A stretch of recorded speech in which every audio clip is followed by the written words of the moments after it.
નમસ્તે મિત્રો, ISRPG ન્યૂઝમાં આપનું હાર્દિક સ્વાગત છે. હું છું બ્યુરો ચીફ દિનેશ કુમાર બાબરિયા ગેટી. નમસ્કાર દર્શક મિત્રો, નવા વિડીયો સાથે આપ સૌનું હાર્દિક સ્વાગત છે. હું છું સોલંકી દર્શના. રાષ્ટ્રીય પછાત એકતા મંચ અધ્યક્ષ અને ગઢડા વિધાનસભાના પૂર્વ ઉમેદવાર શ્રી મંજીભાઈ સોલંકી દ્વારા વર્ષોથી અનુસૂચિત સમાજના ચૂંટાયેલા સભ્યોની સામાજિક ન્યાય સમિતિના ચેરમેનનો દરજ્જો આપવામાં આવતો નથી અને વર્ષો પહેલા આપેલી જમીન પર કબજો માથાભારે તત્વો દ્વારા જમાવીને બેઠા છે તેવા લોકોને તાલુકા વિકાસ અધિકારી શ્રી સાથે રહીને ન્યાય અપાવે અને ખુરશી ઓફિસને વ્યવસ્થા કરાવે, સ્મશાન નિયમ કરવા માટે અને દલિત સમાજની જમીન ખાલી કરાવીને કબજા હક અપાવે તેવી રજૂઆત કરવામાં આવી હતી. બળદેવભાઈ મકવાણા, મંજીભાઈ સોલંકી, દાનાભાઈ સોલંકી, વિઠ્ઠલભાઈ સાપરિયા, રામજીભાઈ બથવાર, કિશોરભાઈ મકવાણા, દેવજીભાઈ બાળવડા, સોમાભાઈ રાઠોડ, દાનજીભાઈ સોલંકી, કેશુભાઈ મકવાણા, મનુભાઈ ચૌહાણ, રમેશભાઈ પરમાર, કાંતિભાઈ ચૌહાણ, વિપુલભાઈ વાઘેલા, ઇમ્તિયાજભાઈ કુરેશી, સિકંદરભાઈ જોખિયા, ઝાકીરભાઈ સંઘી, નરેન્દ્રભાઈ સોલંકી મળીને અનુસૂચિત સમાજના તેમજ અન્ય સમાજના આગેવાનો દ્વારા બોટાદ તાલુકા વિકાસ અધિકારીને આવેદનપત્ર આપવામાં આવ્યું હતું. અહેવાલ મંજીતભાઈ સોલંકી, બોટાદ.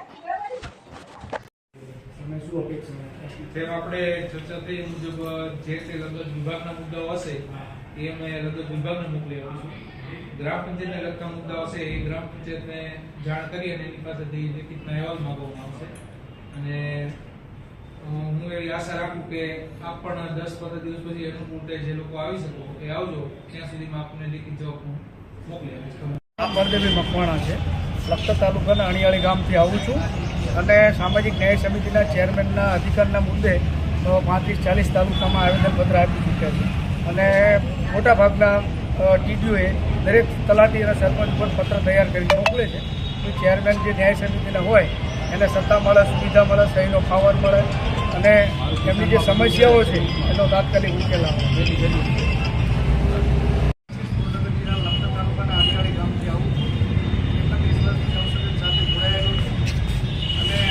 સામાજિક ન્યાય સમિતિના ચેરમેનોના સત્તા મળે, સુવિધા મળે, સત્તાનો પાવર મળે એવી 13 માંગણીઓ સાથે, ઘણી બધી માંગણીઓ સાથે, દલિતોના મુદ્દા સાથે અમે લોકોએ આજે ટીડીઓ સાહેબને, ગઢવી સાહેબને રજૂઆત કરી છે. અમે બધા સાથે હતા અને સાથે કાપી આપી છે. એની સાથે અમે 2-3 વિધાન રજૂ કર્યા છે. ધોળકા ટીડીઓ, વડાભી ટીડીઓ અને લખતર ટીડીઓના અમે આશ્વાસન આપ્યું છે કે ધોળકા ટીડીઓએ 13 માંગણીઓ અમારી ખાસ કરીને ગ્રાહ્ય રાખી અને પત્ર તલાટી સરપંચ ઉપર કર્યા છે. એવા જ પત્ર તૈયાર થઈ અને દરેક ગ્રામ પંચાયતના સરપંચ અને તલાટી ઉપર કરવામાં આવે જેથી કરીને અમારા જે ચેરમેનો છે એ સન્માન અને સમાજતાની રીતે જીવી શકે એ માટે અમારા પ્રયાસો ચાલુ છે. જય ભીમ, નમો બુદ્ધાય. અને ગઢડા વિધાનસભાના પૂર્વ ઉમેદવાર તરીકે કામગીરી કરી. સાહેબ, જે ગામડાની માત્ર પ્રશ્નો આવે છે માત્ર શેડ્યુલ કાસ્ટના પ્રશ્નો આવે છે. હવે એને સોલ્વ કરવાનો પ્રશ્ન કોનો આવે છે? જિમ્મેવારી આપ જેવા અધિકારીઓની. નાના માણસની વાતને વાંચા આપતો એક આંદોલનકારી હોય છે. જેમાં રીતે અસંખ્ય અરજીઓ અને આવેદનપત્રને આપીએ છીએ, છતાં એનું નિરાકરણ આવતું નથી. એનું કારણ કોણ? અધિકારી.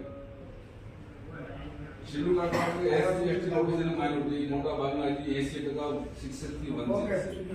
આપણે જાણો હવે શિક્ષિત નથી એ સમાજમાંથી એક માણસ એવો આંદોલનમાં ઉભો થાય છે કે તમને આખી વાતની નામ રજૂઆત કરે. બોટાદના 52 ગામની માલમાં હજી સ્મશાન નિયમ નથી થયા. સ્મશાન કે આ ગૌચર છે તો ગામના સરપંચને ખબર નહીં હોય, તલાટીને ખબર નહીં કે આ ગામની માલમાં સ્મશાન જે દલિતનું વસ્તુ. દલિત, આદિવાસી અને મુસ્લિમ કોઈ આ દેશના આતંકવાદી નથી. એને 800-900 વર્ષ રાજ કર્યું હતું. આદિવાસી કહેવાતા આ દેશના મૂળ નિવાસી છે.